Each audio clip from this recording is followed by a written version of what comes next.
ایک بات اور کرنی ہے آپ سے، اور آپ کو پتہ ہے قرآن پاک نے کہا یہودیوں پہ اللہ نے ذلت مسلط کر دی ہے، یہ ذلیل ہے، ان کا کوئی دیش نہیں، یہ جہاں انہوں نے قبضہ کیا وہ نا فلسطین میں، یہ قبضے کی جگہ ہے، اور ایک مٹھی بھر ملک ہے، شاید 60-70 لاکھ آبادی ہو اسرائیل کی۔ اگر امریکہ اس کی مدد نہ کرے تو اسرائیل قائم نہیں رہ سکتا، اور اس کے گرد 12-14 اسلامی ملک ہیں، جتنی اسرائیل کی کل آبادی ہے اتنے مصر کی صرف فوج ہی فوج ہے، اتنا چھوٹا ملک اور مسلمانوں کو للکارتا ہے۔ مجبوری یہ ہے کہ ہم جب امریکہ کے بارے میں بات کرتے تھے تو لوگ کہتے تھے مولانا وہ جو آپ کی گاڑی کا ٹائر پنکچر ہوا ہے وہ بھی امریکہ نے کرایا ہے، مذاق کرتے تھے۔ مجھے کچھ لوگ پچھلے دنوں کہنے لگے صاحب جی آپ ایسے ہی باتیں کرتے ہیں، امریکہ کا تو ہم سے پیار ہے، تو میں نے کہا بالکل ہے، اس طرح کا جس طرح کا بکرے کا کسائی کے ساتھ ہوتا ہے اور کسائی کا بکرے کے ساتھ ہوتا ہے، اسے چارہ بھی دیتا ہے، پانی بھی دیتا ہے، تعاون بھی کرتا ہے، لیکن جب وقت آتا ہے تو چھری بھی پھیرتا ہے۔ یہی پیار امریکہ کا آپ کے ساتھ، وہ زلزلوں پہ تعاون بھی کرتے ہیں اور جب وقت آتا ہے تو چھری بھی پھیرتے ہیں۔ بیت المقدس مسجد اقصی معمولی جگہ نہیں، حضور نے فرمایا 3 سفر کرو تو سمجھنا ہم عبادت کر رہے ہیں۔ کون کون سے؟ فرمایا اگر بیت اللہ جاؤ تو عبادت سمجھ کے جانا، مسجد نبوی کی طرف جاؤ تو عبادت ہے، اور مسجد اقصی کی طرف جاؤ تو یہ بھی عبادت ہے۔ اور فرمایا مسجد اقصی میں جس نے ایک نماز پڑھی اسے 25,000 نمازوں کا ثواب ملے گا۔ اور میرے رسول پاک نے یہ وہ مسجد ہے جس کے ساتھ معراج شریف جڑا ہوا ہے۔ قرآن پاک نے کہا کہ اس مسجد میں سبحان اللہ اسریٰ بعبدہ لیلا من المسجد الحرام الی المسجد الاقصی۔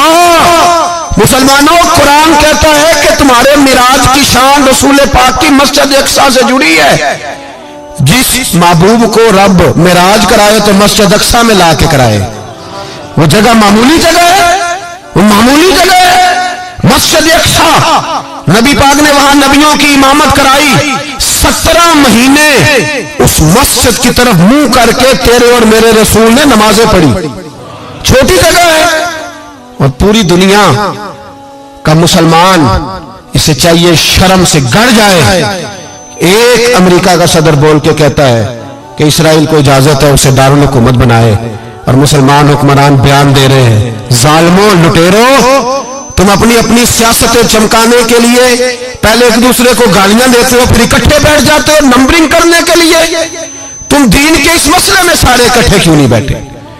سارے پاکستان کے سیاستدانوں کو، علماء اور مشائخ کو چاہیے تھا ایک پیٹ پہ اکٹھے ہوتے، اکٹھے بیٹھ کے ایک بیان ہی دے دیتے، ایک بات ہی کر دیتے۔ پھر میرا سلوٹ ہے ترکی کے صدر کو، پھر میرا سلوٹ ہے ترکی کے صدر کو۔ اس نے بہت عرصہ پہلے کہا تھا مسجد اقصی میری خواب میں آئی تھی اور رو کے کہتی تھی آئے مجھے کوئی صلاح الدین ایوبی کا ماننے والا، کوئی آئے مجھے بچائے۔ کہتے میری خواب میں آئی تھی اور روتی تھی، کہتی تھی کوئی آئے۔ اور ایک شاعر نے کہا مسجد اقصی نبی پاک کو بھی بلاتی ہے، کہتی ہے ایک بار پھر طیبہ فلسطین میں آ، راستہ دیکھتی ہے پھر مسجد اقصی تیرا، ایک بار پھر سے طیبہ سے فلسطین میں آ، راستہ دیکھتی ہے پھر مسجد اقصی تیرا۔ کوئی بولا ہے نہیں اتنا مقدس مقام، چھوٹے چھوٹے بیانوں کہیں اکٹھے ہو جاؤ، میں بتاتا ہوں تمہیں مسئلے کا حل کیا ہے، میں بتاتا ہوں۔ 2 کام کرو، ایک کام وہ کرو جو حضرت سلمان فارسی نے کیا تھا، سنو حل سنو مسئلے کا، میں چھوٹا آدمی ہوں پر حل سنو مسئلے کا۔ زندگی میں ایک کام مسلمان کر لے، جٹ بن کے، بھٹ بن کے، ارائی بن کے، پاکستانی، مصری، سعودی بن کے بڑا جی لیا۔ ایک کام وہ کرے جو حضرت سلمان نے کیا تھا۔ جب ایک کافر نے پوچھا آپ کا نام کیا ہے تو فرمایا میرا نام اسلام ہے۔ بولیے سارے میرا نام ہے۔ کہا تمہارے باپ کا نام؟ فرمایا اسلام۔ دادا کا نام؟ کا اسلام۔ پردادا کا نام؟ بازو تیرا توحید کی قوت سے قوی ہے، اسلام تیرا دیس ہے تو مصطفی ہے۔ ایک کام وہ کرو جو حضرت سلمان نے کیا تھا۔ کافر جب پوچھے تو کہو ہم سارے اسلام ہیں، ہم سارے کیا ہیں؟ ہم پہلے مسلمان ہیں، باقی بعد میں کچھ اور چیز۔ دوسرا کام وہ کرو جو حضرت امیر معاویہ نے کیا تھا۔ سن لو یہ حال ہے اس مسئلے کا، سنو۔ حضرت مولا علی شیر خدا رضی اللہ تعالیٰ عنہ اور جناب امیر معاویہ کی جنگ ہو رہی تھی، لڑائیاں ہو رہی تھی، اختلافات تھے، فوجیں بیٹھی تھی، حضرت مولا علی اور جناب امیر معاویہ کی جنگ ہو رہی تھی، تو روم کے بادشاہ نے، عیسائی بادشاہ نے حضرت علی کو خط لکھا کہ میں تیرے اوپر حملہ کرنے والا ہوں. خط لکھا نا حضرت علی کو، تو جواب حضرت امیر معاویہ نے دیا. چاہیے تھا نا مولا علی جواب دیتے، حضرت امیر معاویہ بولے اور بول کے کہنے لگے، اور روم کے کتے، ہم گھر میں جتنا مرضی لڑے، یہ نہ سمجھنا تو علی پہ حملہ کرے گا تو میں تماشا دیکھوں گا. فرمایا تو علی پہ حملہ کر تو صحیح، علی سپہ سالار ہوگا اور امیر معاویہ اس کا سپاہی ہوگا. گھر میں جتنا مرضی لڑے پر رسول اللہ کے نام پہ ہم اکٹھے ہو جایا کرتے.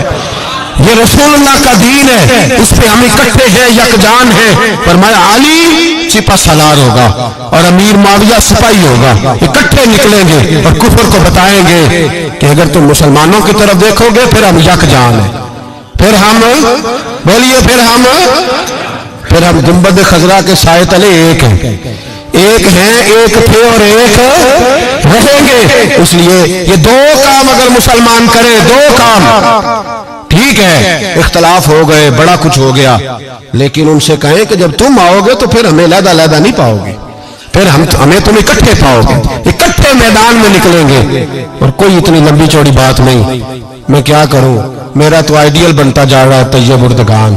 عجیب بات ہے نا کہ اس کے پاس ایٹمی طاقت آپ سے کمزور ہے، آپ کی تگڑی ہے.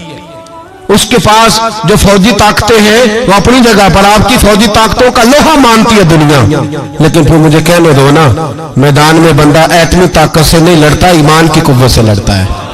اور بول اٹھا ہے نا، کیا کر لیا اس نے اپنی پارلیمنٹ سے خطاب کیا ہے، مطالبہ ہے، علماء سے گزارش ہے، مشائخ سے گزارش ہے، ہر مکتبہ فکر کے آدمی سے گزارش ہے، علماء اور سیاستدانوں سے اپیل ہے کہ پارلیمنٹ کا مشترکہ اجلاس بلائیں، مشترکہ، اس میں ہر سیاسی جماعت کا لیڈر بیٹھے اور اکٹھے بیٹھ کے ان کو یہ میسج دیں کہ بازو تیرا توحید کی قوت سے قوی ہے، اسلام تیرا دیش ہے، تو مصطفی. اور ان کو بتائیں کہ ہزاروں قومیں وجود میں آئیں، دہر میں خشک تر کے رشتے سے ہم نے بنیاد دوستی رکھی، یاد خیر البشر کے رشتے